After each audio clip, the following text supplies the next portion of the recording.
Hola a todos, ¿cómo están? Bueno, los saludo otra vez de Buenos Aires, hoy con una noticia muy buena.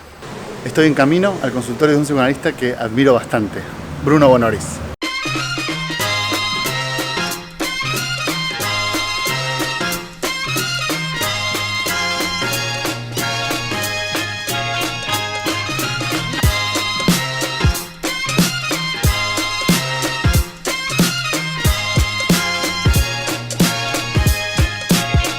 Yo conozco a Bruno de la época en que estaba en Apertura y está trabajando un tema nuevo para un libro y nos invitó a hablar de él, y el tema es el sujeto en psicoanálisis. Vamos para allá.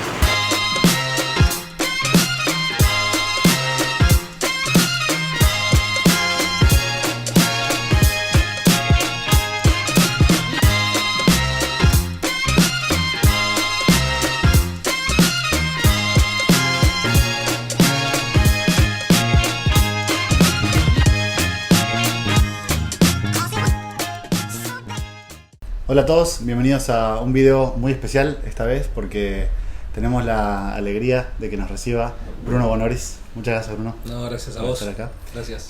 Bueno, la verdad es que Bruno nos abrió las puertas porque tenemos ganas de hablar en torno a una idea de psicoanálisis que él viene trabajando hace un tiempo, que es el tema del sujeto del psicoanálisis, sujeto del inconsciente y demás. Así que, bueno, básicamente lo que yo quería preguntarte es ¿por qué vos hace un tiempo que venís afirmando que hay una relación entre el sujeto de la ciencia, el sujeto del psicoanálisis, y qué deberíamos entender por esta cuestión del sujeto? Bien, en principio quien afirma en varias oportunidades que el sujeto del psicoanálisis es el sujeto de la ciencia es Lacan. Así que lo que yo hice fue tomar una idea de Lacan que se presenta de un modo claro en el texto de La ciencia y la verdad, pero que creo que está a lo largo de la obra, especialmente entre los seminarios 9 y 15 está muy presente esa idea, y también debo decir que el interés por ese tema también surge de haber trabajado varios años con Alfredo en su libro de Estructuras Clínicas, volumen 1, trabaja esta idea del sujeto de la ciencia. Okay. Bueno, y me pareció importante tomar ese concepto. Especialmente, ¿sabes por qué? Porque yo tenía la impresión, no era más que una impresión, no podría, por supuesto, mostrar evidencia al respecto, que el psicoanálisis caía en una trampa anacrónica, digamos, de creer no solamente que sus conceptos existían, digamos así, eternamente, que eran, especialmente pues son conceptos que refieren, digamos, al ser humano, claro. Pulsión, inconsciente, etcétera, universalidad, ¿no? Digamos. El complejo de Edipo, en fin. La teoría de Freud es una teoría, podríamos decir, que se pretende en algún modo como anacrónica, y creo que Lacan hizo un movimiento justamente al plantear que el sujeto del psicoanálisis es el sujeto de la ciencia. Claro. Y la primera pista entonces es que el surgimiento de la ciencia moderna tiene algo que ver con el surgimiento del sujeto del psicoanálisis. Eso fue la idea con la que partí. Claro, te entiendo. Te lo pregunto porque muy próximamente va a salir un libro tuyo al respecto de este tema. Y yo tuve la oportunidad de leer en la introducción que vos arrancás diciendo como, bueno, generalmente se genera una especie de confusión entre la noción de sujeto y el individuo en su particularidad, y hablas también un poco del problema del yo. Para desligarnos de ese problema de una vez, cuando decimos sujeto, ¿a qué nos estamos refiriendo en este contexto? Está bien, está perfecto. Creo que la concepción de sujeto en Lacan tiene varias acepciones. Okay. Pero creo que en ninguna de ellas se confunde con el individuo. En principio porque podríamos decir que el individuo es un modo de subjetivarse del parletre del ser hablante en la modernidad. Claro. Es decir, que no podemos hablar no se puede hacer una equivalencia ya en principio, ¿no? Entre ser humano e individuo. Pero más allá de ese problema, el sujeto de Lacan, como te decía, creo que tiene varias acepciones, al menos 3 que se me ocurren ahora. Bien. Todas ellas tienen la particularidad de presentar al sujeto como una instancia de entidad, digamos, el sujeto como un entre.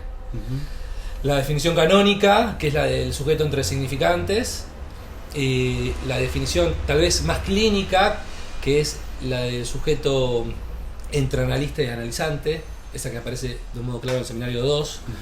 Y por último, el sujeto entre saber y verdad, que es la definición que Lacan da en La ciencia y la verdad, y creo que el sujeto de la ciencia entonces remite a ese sujeto dividido entre saber y verdad. Que la característica principal entonces es que si hay un sujeto dividido entre saber y verdad, es porque hubo y porque hay ciencia moderna y otro elemento más, el cogito cartesiano. Esos son los dos elementos que trabaja Lacan para ubicar este sujeto entre saber y verdad. Claro, entiendo. Y entonces, antes de meternos un poco a que nos cuentes qué sería la ciencia moderna y su relación con el cogito, ¿qué había antes, digamos? ¿Qué había antes de este surgimiento, de este pensamiento científico que propicia a este sujeto dividido entre saber y verdad? ¿Qué tenemos antes si miramos para atrás en la historia, por ejemplo?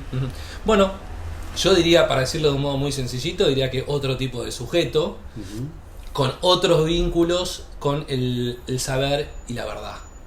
Otro sujeto con otros vínculos con el saber y la verdad. Quien trabaja esto, me parece muy bien, más que Lacan, es Foucault. Claro. Por ejemplo, en la hermenéutica del sujeto, en los cursos que dio en el Collège de France, en todos los cursos de los 80, es muy interesante este tema porque es el punto, a mí me gusta mucho Foucault, creo que es el punto más interesante que tienen en común la obra de Foucault y la obra de Lacan. De hecho, Foucault dice, en la hermenéutica del sujeto, dice, bueno, este tema que yo estoy investigando, que es la historia de los vínculos entre el sujeto, el saber y la verdad, es un tema que a Lacan le interesa. Es un tema que a Lacan le interesa. Claro. Por supuesto que yo me quedé a estudiar el sujeto de la ciencia y no el sujeto anterior a ella, pero lo que podríamos decir, de un modo tal vez así como un titular podría ser, el sujeto anterior a la ciencia era un sujeto sin inconsciente, podríamos decir. O no era un sujeto del inconsciente. Claro. No era un sujeto del inconsciente. ¿Por qué? Porque existía otro vínculo con el saber y la verdad. Podríamos decir que el saber y la verdad no estaban disyuntas, como sí lo están entonces a partir de la ciencia moderna y el cogito. Claro. ¿Y cómo describirías esa operación, digamos? Esa operación a partir del cual surge la ciencia moderna y se plantea esta división o esta disyunción. Bueno, lamento la insistencia, pero entonces tiene que ver con el surgimiento de la ciencia moderna. Esto significa en principio lo que Lacan dijo, que la ciencia, cuando Lacan dijo que la ciencia moderna forcluye la verdad, es decir, forcluye la verdad del campo del saber. Dice, ¿qué significa esto? En pocas palabras, que a partir de la ciencia moderna, el conocimiento que se considera, mira la palabra que voy a usar, es una trampa esto, verdadero, es un conocimiento que en verdad nunca toca la verdad. ¿Qué quiero decir? Que la ciencia deja la verdad, y cito acá a mi amigo Martín Krinkiewicz, en la asíntota infinita del método. Es decir, la ciencia no pretende agarrar, tocar, tomar la verdad, sino que un saber, ¿no? Se ocupa de encontrar un saber que sea explicativo del funcionamiento del mundo y que sea predictivo del funcionamiento del mundo, y por último, por supuesto, un saber que afecta al mundo. O sea, lo explica, lo predice y por supuesto afecta al mundo. La ciencia moderna, ¿no? Permanentemente construye realidad. Claro. Entonces, en ese punto, la verdad queda por fuera del interés de la ciencia, forcluye la verdad. Foucault diría entonces que a partir de la ciencia moderna del cogito, el sujeto ya no tiene que hacer una transformación sobre sí mismo para acceder a la verdad. Claro. Eso es un punto. Esa es una de las diferencias. Esa es una de las diferencias. El sujeto puede acceder a la verdad en términos científicos sencillamente siguiendo el camino que indica la ciencia, el camino del progreso, podríamos decir. Y el segundo punto de interés es lo que Lacan llamó el drama subjetivo del científico, también en la ciencia de la verdad, que es que aquel que quiere acceder a la verdad en términos científicos, quiero decir, el drama personal, el drama subjetivo es absolutamente irrelevante. Claro. Es irrelevante. Es decir, la ciencia prescinde, digámoslo así, de la existencia, ¿no? Por decirlo de un modo así sencillo. Claro. Bueno, creo que esos son los dos puntos más importantes. Y uno podría preguntarse, pero si la verdad ya no está, si la ciencia ya no se interesa más por la verdad, porque Dios ya no es quien nos dicta la verdad, podríamos decir. ¿Y dónde está la verdad? Esa podría ser la pregunta. ¿Dónde está la verdad a partir de la ciencia moderna? Y la respuesta es una hipótesis, podría ser Dios es inconsciente. Claro. Es decir, allí donde Dios,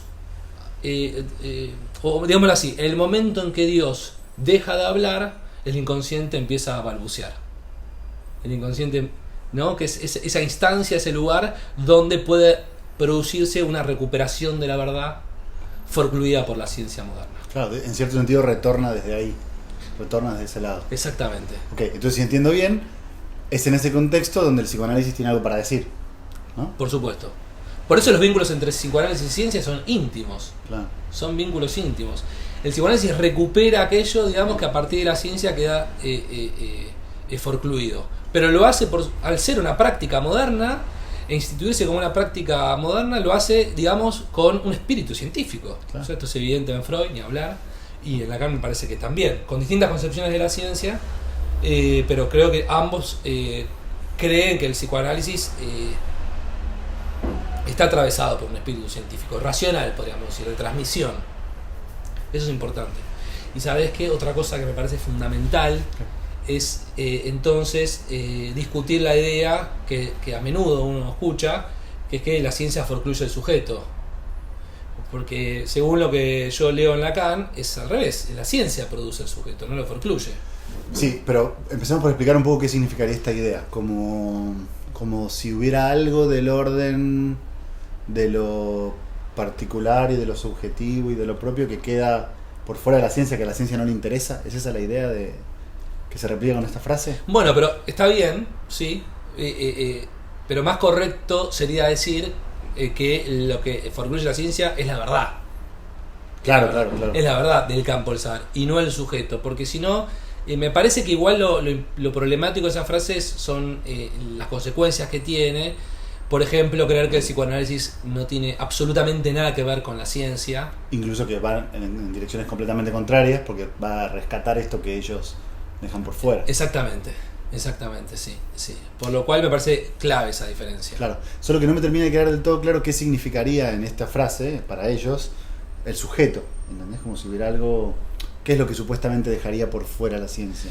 Me parece a mí que al referirse a esto, entiendo que, porque tal vez el espíritu de la idea sea correcto, lo incorrecto es el modo de formularla, entonces las consecuencias que tiene. Entonces en estos términos podríamos decir que la ciencia moderna divide al sujeto entre saber y verdad. Correcto. ¿Es así? Sí, correcto.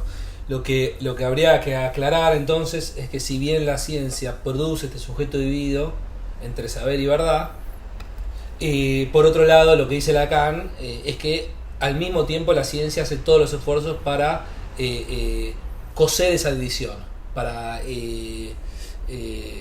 olvidar esa división. Especialmente a partir él menciona dos vías a partir de las cuales se logra esto, que son la psicología por un lugar, muy interesante esa idea, y la lógica por otro lado.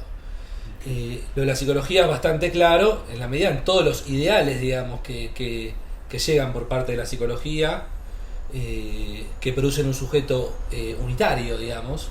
Ideales, por ejemplo, lo de libertad, lo de responsabilidad moral, Claro. etcétera, que producen entonces, suturan esa división y intentan producir un sujeto global, total, unívoco, podríamos decir. Y el esfuerzo del psicoanálisis entonces es reabrir esa ansia, ¿no? Esa oquedad. ¿Y tiene esta intención unificadora tiene efectos? ¿O crees que tiene algún efecto a nivel de...? Sí, claro, sí. ¿Cuál es, por ejemplo? El efecto, bueno, me voy a poner lacaniano, ¿no? Continúo. El efecto que tiene para Lacan esto, en su sentido más extremo, es la locura. Si existen determinado tipo de ideales que por supuesto son afines a la psicología en el sujeto moderno, insisto, libertad, responsabilidad moral, un sujeto volitivo, un sujeto autónomo, etcétera. Lacan dice que ese sujeto es un sujeto que enloquece, es el loco. Es interesante el movimiento porque Lacan produce esa idea en contraposición de la idea de Henry A. de Henry A. Donde Henry A. dice que el loco es aquel que pierde su libertad en función de que pierde la razón, ¿no? Todas ideas bien humanistas. Y Lacan da vuelta a esa idea, la invierte y le dice, no, es absolutamente al revés. El loco es aquel que se cree libre. Claro. O sea, es decir, es aquel que no se cree, podemos decir, o no puede de algún modo vislumbrar su división. Y lo de la división subjetiva íntimamente vinculada a los vínculos del sujeto con una instancia de otredad. Otro modo de decirlo sería, loco es aquel que cree ser, que cree que es X, Claro. sin pasar por la mediación del otro, la instancia del otro, que cree que es en sí mismo. Que cree que es en sí mismo. Y esto me parece que es una idea bien constituida en la psicología. Sí, Pensemos sí. en el psicoanálisis de herencia norteamericana, ¿no? El ego. El anafreudismo, ¿no? La ego psychology propone algo muy similar a lo que estabas diciendo. Exactamente, sí. La autonomía, áreas libres de conflicto. Exacto, correcto. Sí. Ahora, hay algo que también tocas en la introducción de tu libro, lo tirás medio al pasar con un poco de malicia y después no decís nada. Entonces voy a aprovechar para preguntarte ahora. ¿Es el psicoanálisis un humanismo? Bueno, no, por supuesto. Al menos pienso que no debería serlo. Uh-huh. Justamente porque el hombre, la figura del hombre, es esta figura que construye no solamente la psicología, ¿no? Quiero decir, una serie de disciplinas que nosotros podríamos decir suturan al sujeto, que eliminan esa división. La idea del hombre es una idea de un sujeto unitario, digamos, con un montón de características más, por supuesto. Ya en principio que sea hombre, ¿no? Claro. Que olvida al menos la mitad de la humanidad. Pero bueno, así la verdad, Lacan lo dice muy claro. Dice, es un error confundir. Lo dice así, creo, lo voy a parafrasear. Confundir el niño o el hombre con el sujeto. Es interesante esa frase porque es una crítica, me parece a mí, solapada a cierto evolucionismo que está presente en la obra de Freud. Por supuesto. Que plantea ciertos personajes que sí tendrían estas características que vos mencionás, como podría ser, por ejemplo, el hombre adulto vienés, heterosexual, Uh-huh. ¿no? Uh-huh. Y una serie de personajes que no lo tienen. Correcto. Podría ser cualquier aborigen australiano, Sí. las mujeres y los niños. Sí, correcto, sí. Y cualquier otro pervertido igual que ellos. Sí. Sí, la idea de hombre es el concepto de hombre está íntimamente vinculado al problema de lo que Foucault llamaría la normalidad y la normalidad. La normalidad y la anormalidad. Claro. Por lo tanto, no. El psicoanálisis no es un humanismo, no debe serlo. Pero bueno, no es tan sencillo salir de ahí, especialmente nosotros que trabajamos, hacemos diagnósticos, por ejemplo. Claro.